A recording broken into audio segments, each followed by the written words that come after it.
Acorda aqui por um segundo. Presta atenção nisso antes de continuar. Durante a maior parte da sua vida, te ensinaram que o mundo é governado por presidentes, parlamentos, eleições e discursos oficiais. Te mostraram a geopolítica como um jogo visível com bandeiras, líderes e conflitos declarados. Mas essa imagem já não explica o mundo em que você vive hoje. E se você sente que trabalha mais, vive sob mais pressão, tem menos segurança e menos clareza sobre o futuro, isso não é coincidência. É sinal de que o poder mudou de lugar e você não foi avisado.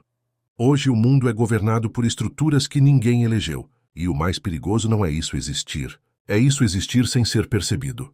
Presta atenção nesse ponto.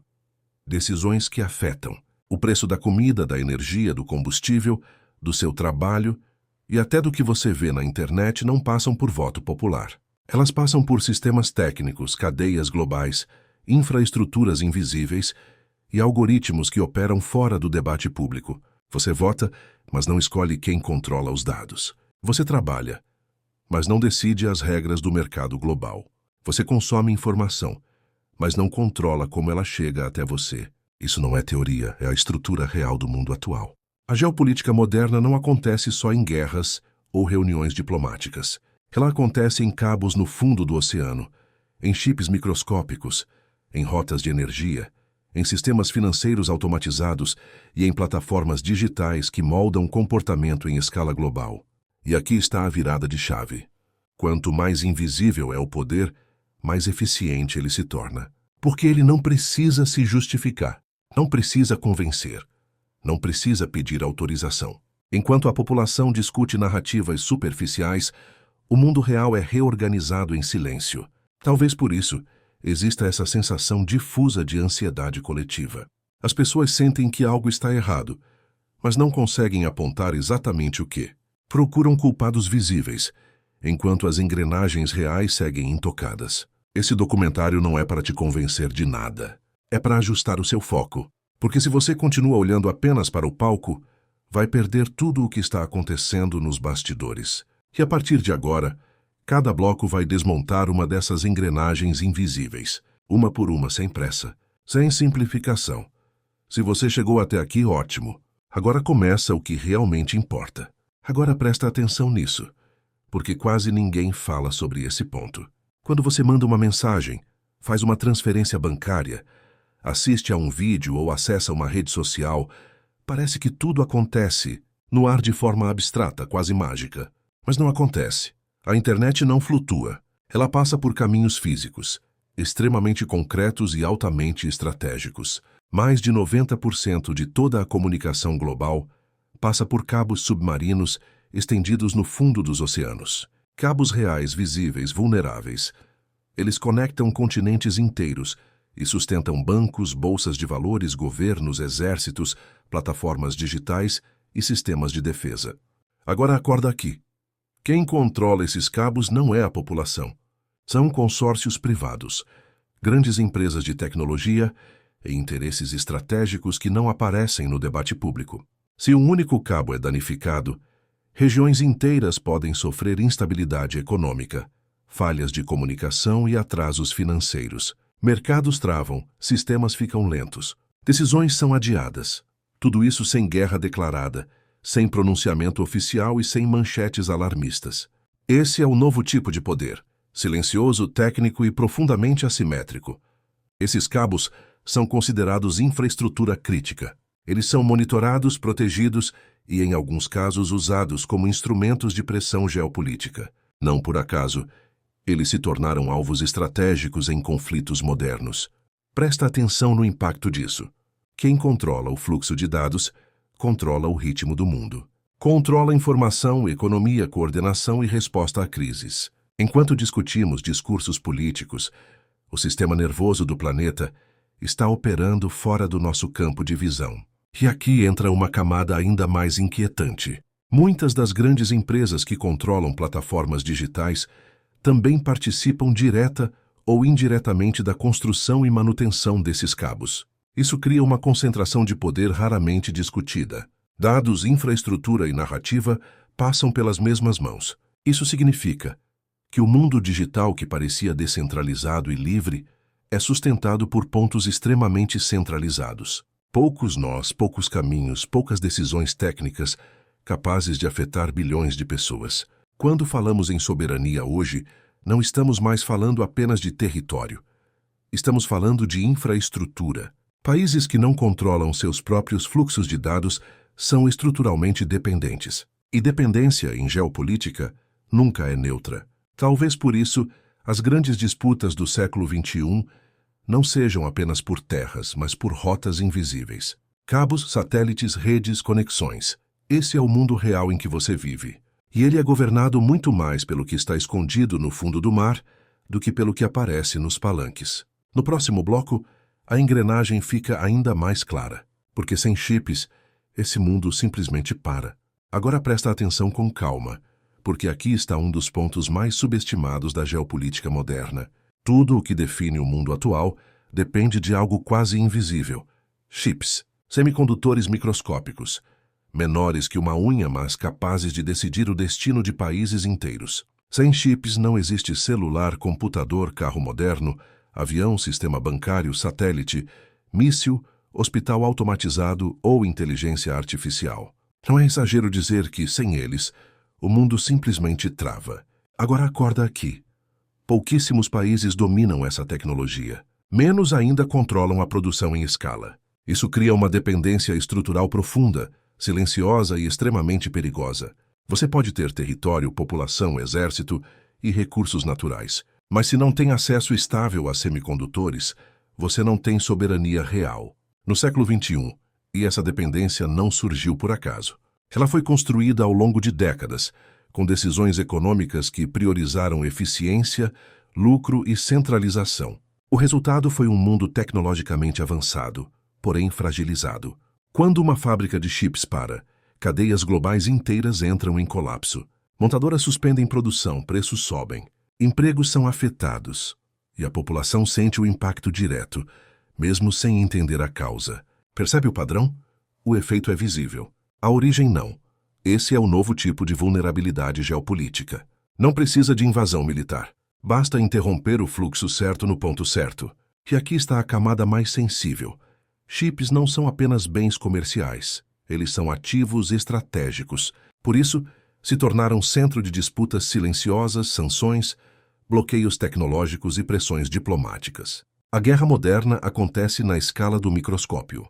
Países que dominam essa tecnologia ganham poder de negociação desproporcional. Países que dependem ficam sempre um passo atrás, tentando se adaptar a decisões tomadas fora de suas fronteiras. Isso também redefine alianças. Não basta mais afinidade política ou ideológica. Importa quem fornece tecnologia crítica, quem garante continuidade e quem pode cortar o acesso em momentos de crise. E enquanto tudo isso acontece, o discurso público continua preso a narrativas antigas, como se o mundo ainda fosse movido apenas por petróleo e território. Mas o centro de gravidade mudou. Hoje, controlar tecnologia é controlar o futuro, e depender dela é viver sob risco permanente. No próximo bloco vamos ampliar ainda mais esse quadro, porque energia e comida, assim como os chips, também se tornaram armas geopolíticas, e talvez as mais eficazes de todas. Agora presta atenção, porque aqui o impacto é direto na sua vida, mesmo que você nunca tenha parado para pensar nisso. Quando falamos em energia e comida, muita gente ainda enxerga esses temas como algo técnico, econômico ou até natural, mas na geopolítica moderna eles são armas. Armas silenciosas, eficazes e socialmente devastadoras. Sem energia, nada funciona. Não há indústria, transporte, hospitais, internet, aquecimento, refrigeração ou produção em escala. E sem comida não há estabilidade social. Há medo, revolta e colapso político. Agora acorda aqui. Quem controla energia e comida não controla apenas mercados. Controla o humor das sociedades. Quando o preço da energia sobe, tudo sobe junto. O custo de vida aumenta. O poder de compra diminui e a sensação de insegurança se espalha. As pessoas não precisam entender geopolítica para sentir o efeito. Elas sentem no bolso na rotina, no estresse diário. O mesmo vale para a comida. Cadeias globais de produção agrícola, fertilizantes, transporte e distribuição definem quem come, quanto custa e quem fica vulnerável. Pequenas interrupções geram grandes crises. E essas interrupções muitas vezes não são acidentais. Energia e alimento se tornaram instrumentos de pressão política. Não é preciso ocupar um país militarmente se você pode torná-lo economicamente instável. Basta mexer nos fluxos certos. E aqui está a camada mais perigosa. Essas crises raramente são apresentadas como decisões políticas. Elas aparecem como problemas de mercado, eventos externos, fatalidades. A causa real se dilui, a responsabilidade desaparece. Enquanto isso, a população reage. Protestos, polarização, radicalização política. O conflito explode para dentro das sociedades, não entre estados. Percebe o padrão se repetindo? Infraestruturas invisíveis, gerando efeitos visíveis. A guerra moderna não precisa de bombas, quando pode usar o custo de vida como arma. Não precisa de soldados quando pode usar escassez, inflação e insegurança. Isso redefine completamente o conceito de conflito. A linha entre paz e guerra fica borrada. As pessoas vivem em permanente estado de tensão, mesmo sem entender por quê. E quanto mais dependente um país é de fontes externas de energia e alimento, mais vulnerável ele se torna. A soberania passa a ser medida não pelo discurso, mas pela capacidade de garantir o básico. No próximo bloco, a engrenagem muda de escala.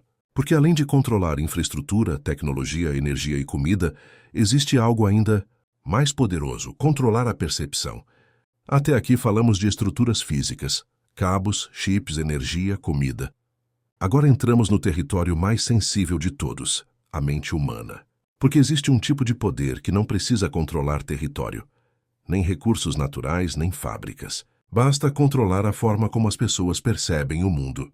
E esse, talvez, seja o campo de batalha mais avançado da geopolítica atual. Nunca houve tanta informação disponível. E, ao mesmo tempo, nunca foi tão difícil formar uma visão clara da realidade. Isso não é paradoxo, é método. Plataformas digitais, redes sociais e sistemas de recomendação não organizam informação para esclarecer. Elas organizam para manter a atenção. E atenção é emoção. Raiva, medo, indignação, choque. Aqui está o ponto que merece atenção. Quem controla o fluxo de informação não precisa mentir o tempo todo. Basta selecionar o que aparece, o que some e o que se repete. Você não vê o mundo como ele é, você vê o mundo como ele foi filtrado. E esse filtro não é ideológico no sentido clássico. Ele é algorítmico e estatístico, otimizado para engajamento. Mas o efeito político é profundo. Sociedades inteiras passam a reagir mais do que refletir. O debate público se fragmenta. As pessoas vivem em realidades paralelas, cada uma convencida de que está vendo a verdade. Esse ambiente é perfeito para a instabilidade. Presta atenção nesse detalhe. Uma sociedade confusa não precisa ser dominada de fora. Ela se fragmenta sozinha, briga consigo mesma, se desgasta internamente. A guerra informacional funciona exatamente assim. Não é sobre convencer todo mundo. É sobre impedir consenso, confiança e coesão social. Enquanto isso, decisões estruturais continuam sendo tomadas longe do olhar público. Infraestrutura, tecnologia, economia, tudo segue seu curso. O barulho fica na superfície. E quanto mais emocional o ambiente, menos espaço existe para análise profunda. Tudo vira reação imediata. Tudo vira urgência. Tudo vira conflito moral. Isso enfraquece a capacidade coletiva de entender processos longos, complexos e estruturais, justamente os que estamos discutindo aqui. Talvez por isso tanta gente se sinta exausta, ansiosa, irritada, mesmo sem saber exatamente o motivo. Não é apenas excesso de informação, é excesso de estímulo direcionado. A geopolítica moderna entendeu algo fundamental. Controlar percepção é mais eficiente do que controlar pessoas pela força. No próximo bloco, essa lógica chega ao seu ponto máximo. Porque quando estados enfraquecem e populações se fragmentam, alguém ocupa esse espaço, e não são eleitos. Ao longo da história, sempre existiu uma regra silenciosa na política global. Poder não aceita vazio. Quando um espaço de decisão fica enfraquecido, alguém entra nele. E é exatamente isso que está acontecendo agora. Os estados continuam existindo, com suas bandeiras, eleições, discursos e instituições. Mas em muitas áreas centrais, eles já não são os atores mais fortes da mesa. O poder começou a escorrer para fora do alcance direto da política tradicional. Quem ocupa esse espaço? corporações globais, fundos financeiros, plataformas tecnológicas e estruturas privadas que operam acima das fronteiras nacionais. Presta atenção nessa mudança. Empresas hoje controlam dados de bilhões de pessoas, influenciam mercados inteiros, moldam comportamento social e interferem diretamente em decisões políticas. Tudo isso sem passar por voto popular. Algumas dessas empresas têm mais recursos financeiros do que muitos países. Outras têm algo ainda mais valioso: informação em tempo real em escala massiva. Isso cria uma assimetria inédita. Governos precisam negociar com atores que não respondem à lógica democrática, mas à lógica do mercado, da eficiência e do lucro. E aqui está a camada mais delicada. Quando decisões estratégicas passam a ser tomadas por estruturas privadas, o interesse coletivo deixa de ser prioridade. Ele se torna variável. Não é que exista uma conspiração central. Existe um sistema que premia quem controla infraestrutura, tecnologia e dados, não quem representa pessoas. Enquanto isso, o cidadão comum continua sendo chamado a votar, opinar e se posicionar, acreditando que isso esgota sua participação política. Mas muitas das decisões que moldam sua vida já foram tomadas antes em outro nível. Isso gera frustração, descrença e afastamento da política institucional. As pessoas sentem que nada muda, que ninguém as escuta, que o sistema não responde. E esse afastamento enfraquece ainda mais os estados, criando um ciclo vicioso. Quanto menos confiança nas instituições, mais espaço para atores não eleitos assumirem funções estratégicas. Quanto mais esse espaço cresce, menos relevância a política tradicional parece ter.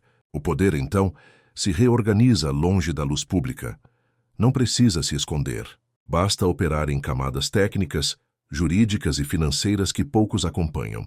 No próximo e último bloco, vamos fechar esse mapa. Não com respostas fáceis, mas com a pergunta certa. O que tudo isso significa para você, individualmente, vivendo dentro desse sistema? Depois de tudo que vimos até aqui, talvez a pergunta mais importante não seja quem governa o mundo, mas onde você está dentro dele. Porque essas estruturas, cabos, chips, energia, comida, informação, corporações, não existem em um plano abstrato. Elas moldam sua rotina, suas escolhas, seus medos e até o que você acredita ser possível para o futuro. A geopolítica não está distante. Ela está no preço que você paga, no tempo que você trabalha, na ansiedade que sente, na sensação de instabilidade que parece nunca ir embora. Talvez o maior efeito desse sistema não seja a dominação direta, mas a normalização da impotência. A ideia silenciosa de que nada pode ser feito, de que o mundo é complexo demais, rápido demais, técnico demais para ser compreendido. Mas entender já é um ato político. Quando você enxerga as estruturas, elas perdem parte do poder invisível. Quando você entende os bastidores, o palco deixa de ser tão convincente. Isso não significa que exista uma saída simples ou imediata. O mundo não muda por iluminação individual, mas muda quando mais pessoas passam a enxergar além da superfície. E aqui entra a camada filosófica mais profunda. Liberdade hoje não é ausência de controle. É consciência do sistema em que se vive. A verdadeira perda não é material. É a perda da capacidade de perceber, de conectar causas e efeitos, de pensar em camadas longas, em vez de reagir a estímulos curtos. Talvez por isso o mundo pareça tão ruidoso e, ao mesmo tempo, tão vazio de sentido. Esse canal existe para fazer o caminho contrário, para desacelerar o olhar, para reconstruir mapas mentais, para mostrar que por trás do caos existe estrutura e que estrutura pode ser compreendida. Se esse vídeo te ajudou a enxergar o mundo com um pouco mais de profundidade, faz sentido continuar essa conversa. Outros temas se conectam a esse. Outras camadas ainda precisam ser exploradas. Ficar é uma escolha, pensar é outra. E se você decidir voltar, esse espaço continua aqui. Não para oferecer respostas prontas, mas para fazer as perguntas certas.